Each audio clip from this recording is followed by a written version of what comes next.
field of GOP contenders is getting more crowded every day, and as the race heats up, so has the polling. According to the latest CNN poll, Mitt Romney tops the field, but have any of the candidates said anything to generate genuine excitement beyond the fringe of the party? Joining me now are Rick Lazio, former Republican congressman, and Steve Kornacki, news editor of Salon.com. Welcome, gentlemen.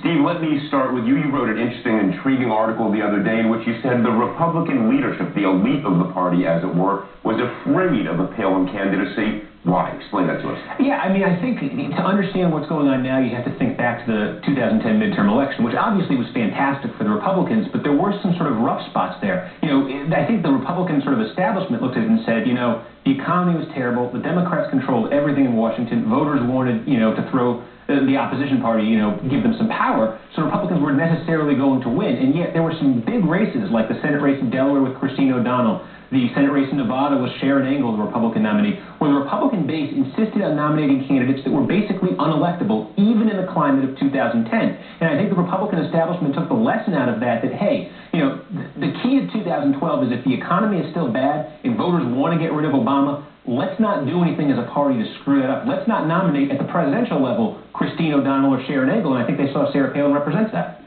Congressman, do you buy that logic, and therefore is the elite of your party, you're part of that elite, sort of gravitating towards the more traditional candidates? I think there's an increasing inability for the so-called elite or establishment to really control outcomes. And you just sort of see grassroots efforts spring up. The whole Tea Party movement in itself is outside of the establishment elite party structure, and it has pride in that sort of sense of being outside that structure.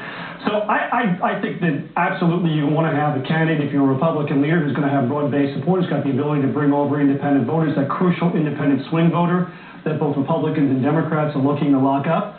And, you know, if you're looking at the polling numbers right now, you're probably saying Romney's got a better chance of being that person than a Palin or a Michele Bachmann. So it sounds to me like what you're saying is that Steve's logic is correct, but the elite of the party may not have the levers to determine the outcome anymore.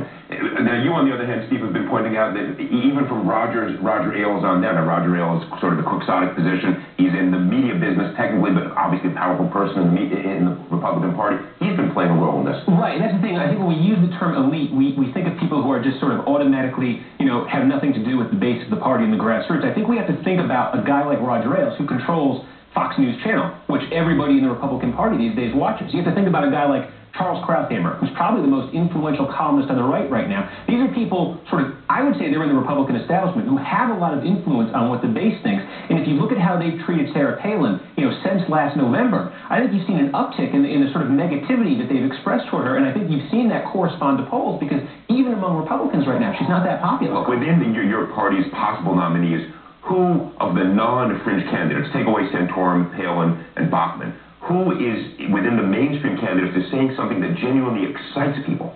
I think, you know, we got a fragmented field right now. So Republicans are now, whatever they are, 9 or 10 Republican candidates in the field. You have a few that are now at the top of Romney. Well, let's take Mitt Romney. On the first issue you mentioned, which is repeal Obamacare, Mitt Romney just last week, and Newt Gingrich, we haven't spoken about him, not quite sure ever where to put Newt Gingrich.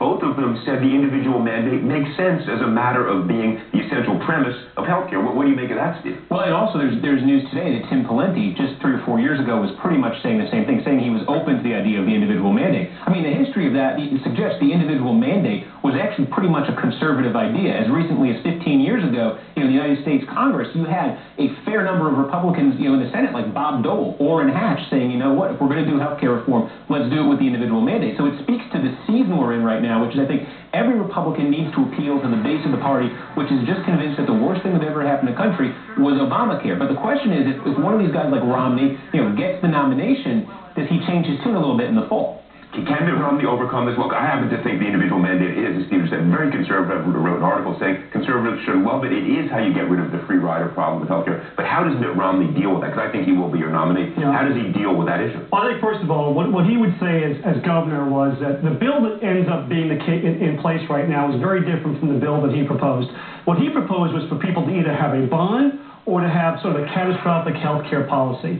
And he proposed, you know, vast deregulation, a lot more choice, especially in the individual insurance market, and with deregulation as well on the group side. Deval Patrick comes in and re-regulates it. He would say that a lot of the cost issues were driven by the fact that when a Democratic governor came in, they did just the opposite of what he wanted. So he will make that argument, number one. Number two, he will say, he will say, number two, it's a state choice, not a federal mandate. Don't jam it down the throats of the states.